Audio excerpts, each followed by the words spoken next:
Welcome to the Business Building Blocks podcast, where we talk about the struggles and celebrations that leaders and entrepreneurs experience on their journey to success. I'm your host, Kristina, and I'm passionate about helping you achieve massive amounts of success at work and at home. We'll talk about all things people and organizational wellness, share relatable stories, and feature insightful guests because quality people and processes are at the heart of every success story.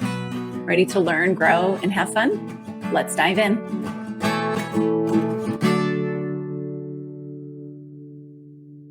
Hello, and welcome to the Business Building Blocks podcast. I'm your host, Kristina Schmitt. We are starting a series, which I believe will be about 3, maybe 4 episodes. We'll see how we progress through the models, but a series on leadership models. I love leadership models, and that's because I've said it several times on here, but when you can name it, you can tame it, whatever you want to call it. Whenever we can grab a hold of something and define it, or we can guide ourselves through very specific steps, we can better control our behavior and we can better get the outcomes that we want to be getting. And that's ultimately what it is, whether we're, are owning our own business, we're a leader in an organization, or just life in general. When we want to be able to grab a hold of something and move it to the next stage, when we have a model or a process to follow, that's going to make it that much easier. So in this episode, I'm going to talk briefly a bit about models in general. I've kind of said my spiel on it already, but primarily I'm going to dig into the model that I've mentioned numerous times on this podcast. So I was going to say hundreds of times, which is possibly true, but I don't even have hundreds of episodes, so I probably can't say hundreds of times. But I've said it numerous times in many, many episodes. But the thoughts, feelings, behaviors, and results model. Now, it has several names and it has several iterations to it, but ultimately what we're seeing is we have thoughts, and these thoughts are going to be responsible for our results. So originally developed in cognitive behavior therapy, so Aaron Beck and Ellis, as they started working together, they started to see the impact of our thoughts on our behaviors and ultimately our results. So it has been utilized very much in coaching models and coaching, life coaching, self-coaching. It's very much rooted in that, and it is an excellent basis for nearly every other model. So I will sometimes call this the only model you will ever need, because when you take a step back, you will ultimately see that it's following, every other model is going to follow the same concepts that this one then establishes, we'll say. So let's get into it. I have a slide. So if you're on YouTube, you can see this slide and have a look at it and just kind of see what I'm talking about in a visual aspect, but ultimately it's fairly straightforward. So we can get there. We can get there without the slides if we need to. So if you're on YouTube, you can see the slide, but essentially this model or this wheel in essence can help us understand why we're getting certain results and back into how we can make an impact to this and how we can make the change. So let's go through the model and then we'll talk about the different nuances of how we can use it. So the first thing we want to start with is the thoughts. So these thoughts, when we say thoughts, this is our deep-seated beliefs. This is our programming. This is our value system. So these are the things that are innately these automatic thoughts that we have. So we say thoughts because they're all kind of somewhere in the thoughts, but it can also be your beliefs. It can be company culture, but those belief systems about the thing that you're doing are the root of where we're going after. So these thoughts, they create some emotions and some feelings in our bodies. So this thought that something is going to be absolutely amazing gives us a feeling, potentially feelings like excitement, of energy, of happiness, of joy. So this thought that we have and this idea about the event we're going to do is going to create the feeling. Likewise, if we have a thought that it's going to go poorly, we may have some dread. We may have anxiety. We may have nervousness. We may have these feelings now coming in. So These feelings now bring us down to our behaviors or the actions that we execute, essentially. So these thoughts or these feelings make us behave in a certain way. So think about when you walk into a room and you don't know anyone and you have this thought that I don't know anyone, no one's going to talk to me, and I'm going to feel awkward and like the sore thumb in the room or the elephant in the room. And so now you have all these feelings of anxiety. And how do you behave? You behave exactly like you think you're going to behave. So you behave in this awkward way. You kind of look around at people and you're not really starting conversations. You're behaving in such a way that is almost equivalent to what you were thinking initially and what those feelings are then driving. And then what kind of result do we get when we feel like that and when we behave that way? We get exactly the result we thought we would get. So it becomes this cycle, this wheel, and we continue to reinforce our thoughts if we just continue down the same path. But when we make a change, now we're starting a different cycle. We've now shifted our wheel to something just outside of there. And now we're tweaking things a bit. And our feelings might be a little different. Our behaviors might be a little different. And our results will be a little different. So what it comes back to is, where do we make the tweak? Where do we have control? The easiest way that we tend to think is to change our behavior. When I was a leader, when I was a plant manager, I had learned all of these leadership models, techniques, frameworks, speeches. I had scripts. I had all of it. I didn't have this one. This is the one that I was missing in all of that training that I had, like a lot. We never talked about this part of it. And it's mind-boggling to me because this is where I got in my own way and where I see so many leaders get in their own way, because we try to change the behavior.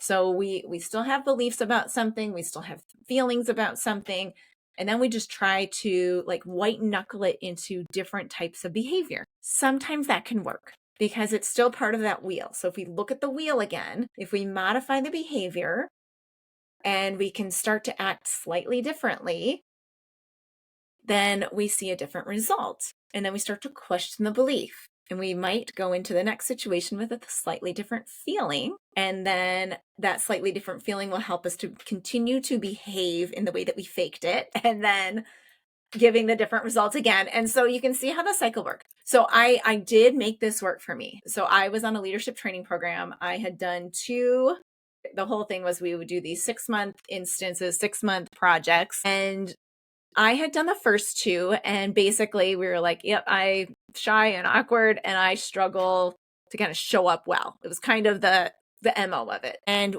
my development manager and I decided we should do some supervision, or I should do some supervision on him. He was kind of supervising. So we decided that I should do a role in supervision.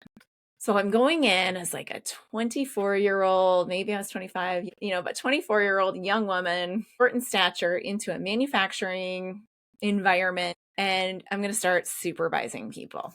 So I knew I needed to behave differently.